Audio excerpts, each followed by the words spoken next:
सोहनपुर गांव में रामलाल नाम का एक लकड़हारा रहता था। वो अपनी जीविका चलाने के लिए गांव के पास के ही जंगल से रोज लकड़ियां चुनता और उन्हें बेचकर कुछ पैसे कमा लेता था। इसी तरह उसका गुजारा चल रहा था। कुछ दिनों के बाद रामलाल की शादी हो गई।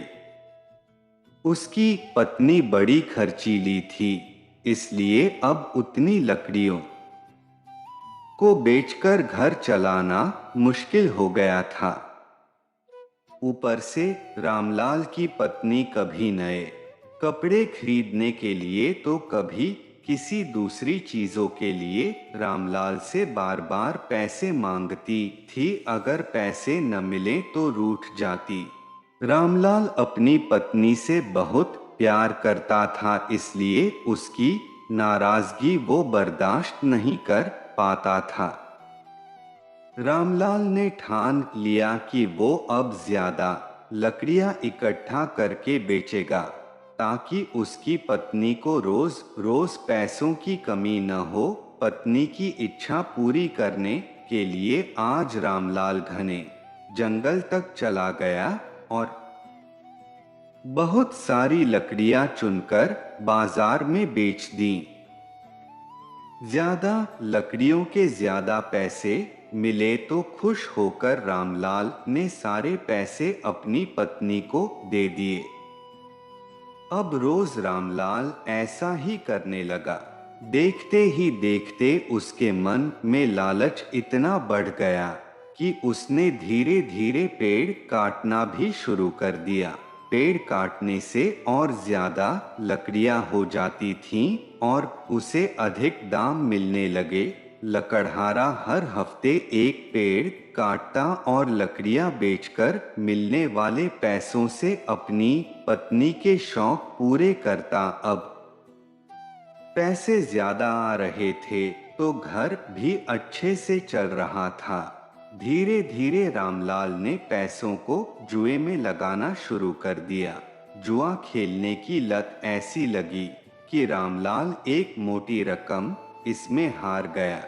अब इस रकम को चुकाने के लिए रामलाल ने एक दो मोटे मोटे पेड़ काटने का फैसला लिया।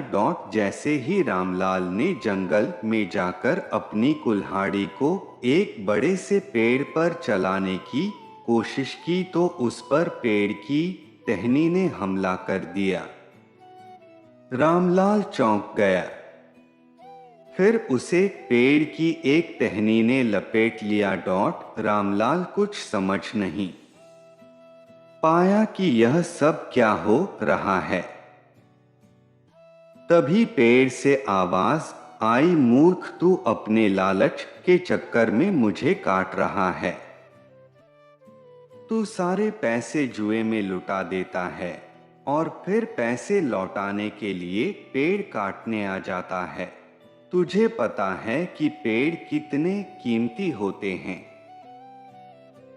हमारे अंदर भी जान बसती है और तुम इंसानों को जीने के लिए हवा, धूप में छाया और भूख को शांत करने के लिए फल देते हैं। लेकिन तू अपने स्वार्थ के लिए हमें ही काट रहा है। पेड़ ने कहा, आज तू रुक, यही कुल्हाड़ी मैं अब तेरे ऊपर चलाऊंगी। पेड़ की टहनी कुल्हाड़ी से रामलाल पर वार करने ही वाली थी कि वह गिड़गिड़ाने लगा। उसने माफी मांगते हुए कहा, मुझसे गलती हुई है, लेकिन मुझे सुधरने का एक मौका दो। अगर आप मुझे मार दोगे तो मेरी पत्नी का क्या होगा? वो अकेली पड़ जाएगी। आज से मैं किसी पेड़ को नहीं काटूंगा, यह प्रण लेता हूँ। यह सब सुनकर पेड़ को रामलाल के ऊपर दया आ गई। उसने रामलाल को छोड़ दिया। छूटते ही रामलाल भागकर अपने घर गया और पैसों के लालच में न आने का संकल्प ले लिया। लालच में आकर पर्यावरण के साथ खिलवाड़ नहीं करना चाहिए। हमें ऑक्सीजन पेड़ से ही मिलती है। इन्हें काटकर हम खुद अपने जीवन में संकट को ला रहे हैं।